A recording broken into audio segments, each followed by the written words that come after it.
Sir இன்னைக்கு காலையில் திமுக நண்பர் ஒருத்தர் ஃபோன் பண்ணி, பாஸ் பிரைம் மினிஸ்டர் கன்னியாகுமரி வேந்தா பாறையில் வந்து தியானம் பண்றாரு, இது நியாயமா? ஒரு தேர்தல் சமயத்தில் தேர்தல் பரப்புரையே முடிகிறதுக்கு முன்னாடி, எலெக்ஷன் முடிகிறதுக்கு முன்னாடி ஒரு பிரைம் மினிஸ்டர் வந்து தியானம் பண்றது, அதை மக்களை ஓட்டு வங்கியாக பயன்படுத்தாதான் என்று கேட்கிறார். சார் பிரைம் மினிஸ்டர் கிட்டத்தட்ட 2.5 மாசம் 75 நாள் 100 நாள் தேர்தல் பிரச்சாரம் இந்தியாவில் உள்ள எல்லா மாநிலத்திற்கும் சென்றிருக்கிறார். 543 பாராளுமன்ற தொகுதியில் கிட்டத்தட்ட 250 முதல் 300 பாராளுமன்றத்திற்கு நேரடியாகவே சென்று தேர்தல் பிரச்சாரமோ அல்லது ரோட் ஷோவோ மக்களை சந்தித்து நேரடியாக சந்தித்து ஓட்டு கேட்ட வண்ணம் இருந்து கொண்டிருக்கிறார். இந்தியா முழுவதும் கடந்த 75-100 நாட்களாக தேர்தல் பிரச்சாரம் செய்து கொண்டு ஒரு மன அமைதிக்காக, ஒரு தியானம் செய்வதற்காக நம்முடைய மாநிலத்தை தேர்ந்தெடுத்து கன்னியாகுமரி விவேகானந்தா பாறையில் 1882 சுவாமி விவேகானந்தர் அவர்கள் தியானம் செய்த அதே இடத்தில் இன்றைய பாரத பிரதமர் திரு நரேந்திர மோடி அவர்கள் தியானம் செய்ய போகிறார்கள். இந்த திராவிட முன்னேற்ற கழகத்திற்கும் காங்கிரஸ் கட்சிகளும் பதறுகின்றன.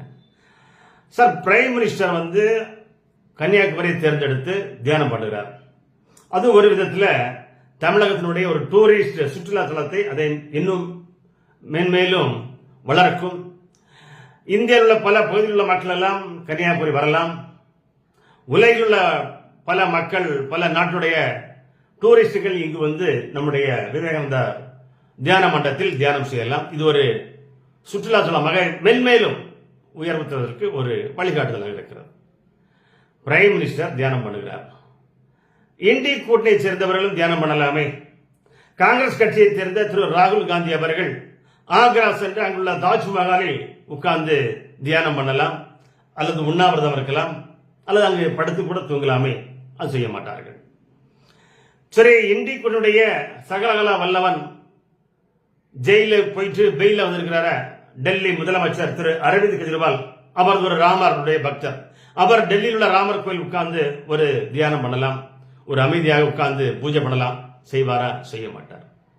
சரி, அதை விடுங்க. நம்ம அக்கா மேற்கு வங்கத்துடைய முதலமைச்சர் செல்வி மம்தா பானர்ஜி அவர்கள் அங்கு உள்ள காளி அம்மன் கோவில் உட்கார்ந்து ஒரு தியானம் பண்ணலாம், ஒரு பூஜை பண்ணலாம். செய்ய மாட்டார்கள். ஏன்? நம்முடைய மாநிலத்துடைய முதலமைச்சர் திரு முத்துவேலு கருணாநிதி ஸ்டாலின் அவர்கள் கூட அண்ணா சமாதி சொல்லலாம், கலைஞர் சமாதி செல்லலாம், பெரியார் சமாதி சென்று அங்கு பூக்களை வைக்கலாம். அவர் தான் அடிக்கடி சென்று கொண்டிருக்கிறாரே. மாதத்திற்கு ஒரு முறையோ, 2 முறையோ, 4 முறையோ போகிறார். அங்கு பால் வைக்கலாம், பழம் வைக்கலாம், வடை வைக்கலாம், ரச வடை வைக்கலாம், அல்லது தயிர் வடை வைக்கலாம். கவிஞர் வைரமுத்துவை கூட்டிக் கொண்டு சென்று நீங்கள் அங்கு பூஜை பண்ணலாம், அல்லது தியானம் பண்ணலாம். அங்கு அமைதியாக உட்காரலாமே. ஏன் திராவிட முன்னேற்ற கழகத்தை சேர்ந்தவர்கள் ஏன் செய்யலாமே? ஏன் செய்ய மாட்டேன்னு சொல்லியிருக்க? பாரத பிரதமர் செய்கிறார், உங்களுக்கு பொறுக்க முடியவில்லை. அல்லது நீங்கள் தான் இருக்கிறீர்கள் இந்திய கூட்டணியை சேர்ந்தவர்கள், நீங்கள் தான் சிறுபான்மை மக்களுடைய அறங்காலராக, போர்க்காலராக நீங்கள் தான் ஓட்டு வங்கியாக பயன்படுத்துகிறீர்களே.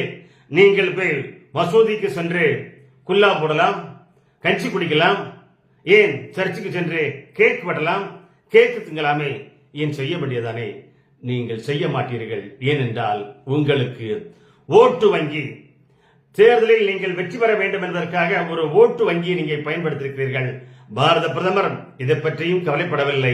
இந்த நாடு முன்னேற வேண்டும், இந்த நாடு செழிக்க வேண்டும், இந்த நாட்டுடைய பாரம்பரியம் காக்கப்பட வேண்டும் என்பதற்காக நம்முடைய பாரத பிரதமர் நரேந்திர மோடி அவர்கள் கிட்டத்தட்ட 100 நாள் தேர்தல் பிரச்சாரத்திற்கு பிறகு ஓய்வுக்காக தியானம் செய்ய வருகிறார் என்றால் உங்களுக்கு தில்லும் இல்லை, திராணியும் இல்லை, திமிரும் இல்லை. இருந்திருந்தால் நீங்களும் இந்தியாவுடைய ஏதாவது ஒரு பகுதிக்கு சென்று நீங்களும் தியானம் இருக்கலாம், உண்ணாமல் இருக்கலாம், அமைதியா இருக்கலாம். உங்களுக்கு தில்லும் கிடையாது, திராணியும் கிடையாது. வாய்ச்சவடால் விடுகின்ற இந்தி கூட்டணியுடைய பயமே காரணம். பாஜக, பாரதிய ஜனதா கட்சி, பாரத பிரதமர் ஓட்டு வங்கி, அரசியல் வங்கி செய்வதில்லை. இந்தி கூட்டணி, குறிப்பாக காங்கிரசும் திராவிட முன்னேற்ற கழகமும் ஓட்டு வங்கிக்காக இந்த மக்களை திசை திருப்பதற்காகவே நம்முடைய பாரத பிரதமருடைய அந்த தியானத்தை கண்டிக்கிறார்கள், பதறுகிறார்கள். இவர்களை நாம் சும்மா விடக்கூடாது. மக்களே, நீங்கள் தான் எஜமான், நீங்கள் தான் சிந்திக்க வேண்டும். நன்றி.